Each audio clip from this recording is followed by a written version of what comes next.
Assalamualaikum warahmatullahi wabarakatuh. Selamat pagi, salam sejahtera bagi kita semua. Om Swastiastu, Namo Buddhaya, salam kebajikan, dan salam komunikasi. Perkenalkan, nama saya Fadil Akbar.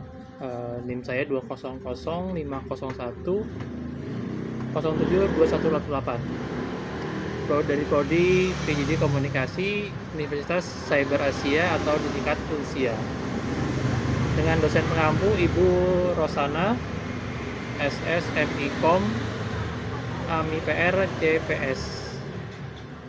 Video ini dibuat untuk memenuhi tugas UTS.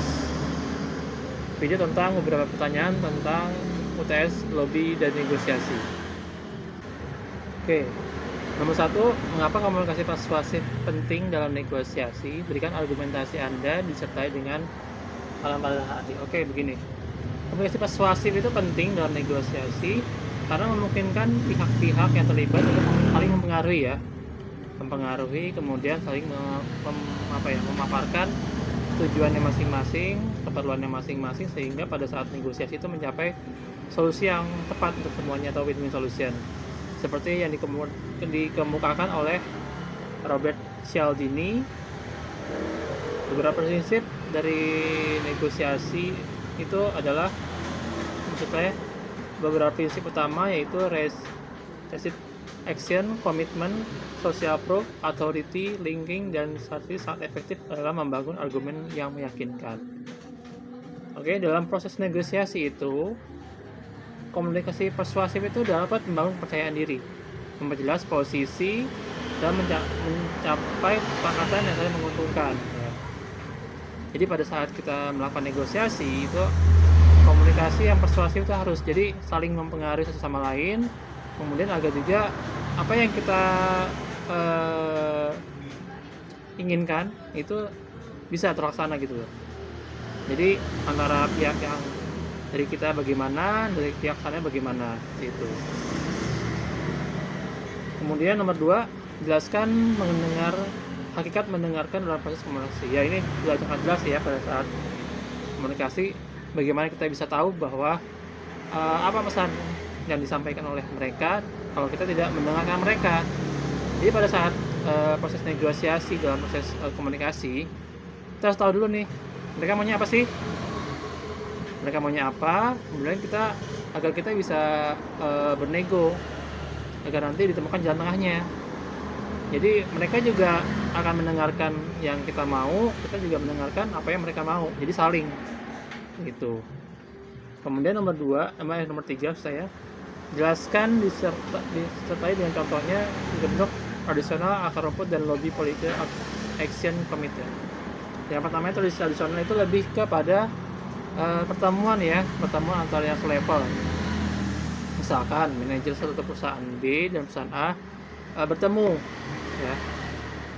Itu level sama ya, bertemu misalkan di coffee shop atau di ruang meeting atau di restoran atau di mana saling berdiskusi gitu ya, bernegosiasi. Kemudian untuk akar rumput, grassroots. Nah, ini seperti para politisi ya yang mereka bertemu dengan para rakyat-rakyat yang di level bawah, grassroots, yang mungkin ya jarang kita lihat. Mungkin pada salah satu salon itu biasanya mereka menemui rakyat-rakyat yang memang mungkin ya para petani yang biasa kerja di jalanan, yang mereka benar-benar ya jarang untuk mempunyai akses untuk ke media sosial gitu ya, atau mereka jarang untuk mengakses informasi-informasi dari media. Jadi bisa disebut juga grassroots. Kemudian political action committee lobbying. Nah, ini seperti kita rakyat memilih wakil rakyat ya. Jadi yang kita menitipkan apa yang kita mau atau pendapat kita kepada mereka itu. Jadi dengan harapan mereka dapat menyampaikan aspirasi dari kita ya dalam sidang itu. Nanti mungkin efeknya adalah peraturan-peraturan yang menurut kita Jadi mungkin nanti peraturan-peraturan yang jadi mungkin mereka akan membuat peraturan-peraturan yang mungkin menguntungkan kita. Jadi kita mewakili suara kita kepada mereka yang mereka sudah kita pilih agar dapat mewakili suara kita. Kemudian untuk strategi negosiasi supaya meyakinkan pihak lain, apa saja keterampilan tipik seorang negosiator. Nah, beberapa keterampilan itu harus yang dimiliki adalah preparation atau planning, building report, bargaining, problem solving. Nah, keempat itu. Jadi yang pertama itu preparation, planning. Jadi kita harus tahu nih, apa sih yang mau kita capai, apa aja sih yang kita butuhin. Kita harus kumpulin nih. Kemudian juga kita harus tahu nih, mereka itu seperti apa, lawan apa aja namanya, lawan negosiasi kita seperti apa, sifatnya, latar belakangnya dan lain-lainnya, atau mungkin mereka maunya apa sih. Jadi sebelum negosiasi kita udah di kepala kita itu udah tahu ya solving apa yang akan kita utarakan ke mereka. Kemudian building report, bangun hubungan baik dengan pihak lain dan menciptakan lingkungan negosiasi yang lebih positif. Jadi dalam negosiasi ini walaupun sama-sama punya kepentingan ya, jadi kita pastikan juga untuk diskusinya itu lebih ya santai, lebih friendly. Jadi makanya untuk negosiasi itu biasanya dilakukan di warung-warung atau di kopi-kopi sambil ngopi, sambil makan, jadi santai gitu ya. Walaupun negosiasi itu diadakan di ruang meeting yang tertutup ya, pasti juga akan ada kopi, teh, jadi agar menciptakan suasana yang lebih santai. Kemudian tawar menawar dan kompromi, nah itu kita harus, jadi seperti yang tadi ya, dalam nomor 3 tadi, mendengarkan. Jadi kita harus mendengarkan apa sih yang mereka mau, kemudian mereka juga mendengarkan apa yang kita mau. Nah, di situ nanti kita cari jalan tengahnya seperti apa. Jadi kalau bisa nanti win-win solution lebih berkata. Dari kita untung, dari mereka untung. Walaupun memang tidak semua yang kita inginkan itu dapat tercapai ya. Kemudian problem solving tadi. Nah, ini kita problem solving itu masalahnya clear gitu ya. Jadi misalkan saya pengennya begini karena masalah seperti ini, dan mereka lawan negosiasi kita pengen seperti ini karena masalah seperti ini. Nah, itu tercari jalan tengahnya, problem solving seperti apa yang untuk tercapai dan di apa namanya saling menguntungkan. Nah, kemudian dengan apa yang Anda pahami tentang negosiasi dan unsur teks dalam lobby dan negosiasinya. Kalau unsur teks dalam lobby dan negosiasi itu adalah ya biasa pendahuluan, argumentasi, tawar-menawar dan kesimpulan. Jadi kita harus tahu nih tujuan kalau negosiasi itu kan apa ya, bernego ya, berunding ya. Yaitu kita maunya apa, mereka maunya apa, kemudian cari jalan tengahnya apa.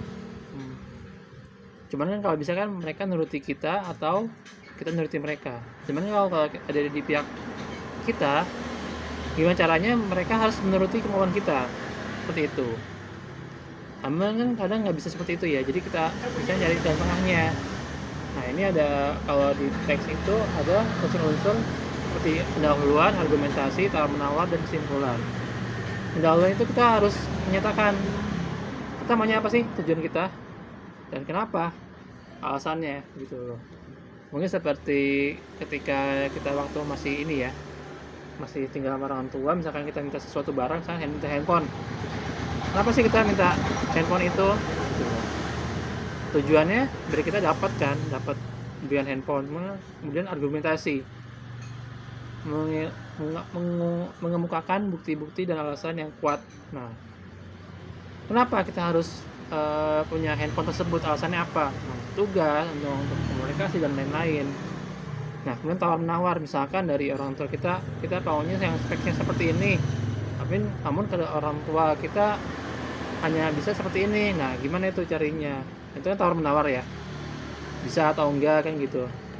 Nah, kemudian kesimpulan. Nah, kesimpulannya ini cari jalan tengahnya mungkin. Ya mungkin si anak maunya apa spek seperti ini, cuman kemampuan orang tua di bawahnya. Akan jadi jalan tengahnya tuh. Mungkin dapat handphone cuman yang nggak sesuai dengan spek yang mau si anak atau kita yang minta kepada orang tua. Nah, tapi kan yang penting kan sama-sama sudah mencapai ya win-win solution. Si anaknya dapat handphone, si orang tuanya juga dapat membelikan handphone seperti itu. Nah, ini yang nomor 6, jelaskan mengenai teori perbedaan budaya dalam negosiasi. Jawaban saya contohnya. Nah, teori ini dikemukakan oleh Edward T. Hall dan Gerd of DTD. Ya. Nah, beberapa ahli yang telah mengembangkan model untuk memahami perbedaan budaya. Hofstede mengidentifikasi dimensi budaya seperti individualisme dan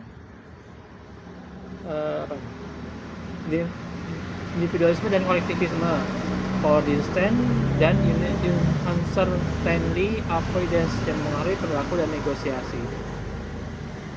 Nah, jadi sebelum kita negosiasi itu kita harus tahu nih orangnya siapa, latar belakangnya apa. Misalkan perusahaan kita nih akan bernegosiasi dengan perusahaan B. Nah, kita harus tahu dulu tuh perusahaan B itu seperti apa. Misalkan direkturnya itu orang mana, kemudian apa sih kebiasaannya, apa sih kesukaannya dan lain-lain. Nah, itu bisa kita combine gitu. Jangan sampai kita pada saat negosiasi ada salah paham. Ya. Misalkan saya orang dari Jakarta, biasa berbudaya Jakarta, ngomongnya mungkin rada kasar atau sering pakai gue lu, kemudian berhadapan dengan orang-orang yang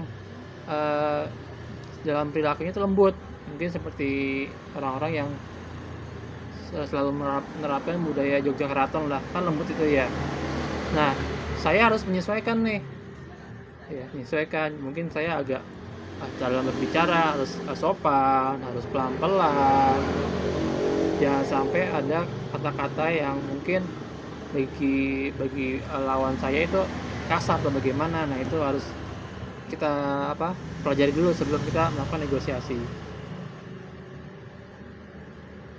Nah, kemudian yang terakhir, pemahaman Anda mengenai perbedaan budaya dan negosiasi harus bagaimana supaya menciptakan komunikasi yang efektif karena ada perbedaan.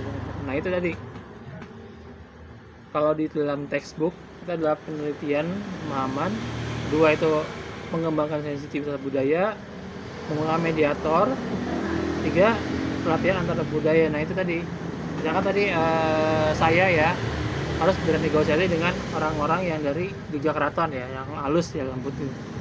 Nah, itu saya harus meneliti nih, apa sih yang mereka biasanya, bahasa apa sih yang harus mereka cara berbicara seperti apa, atau budaya seperti apa dan lain-lain.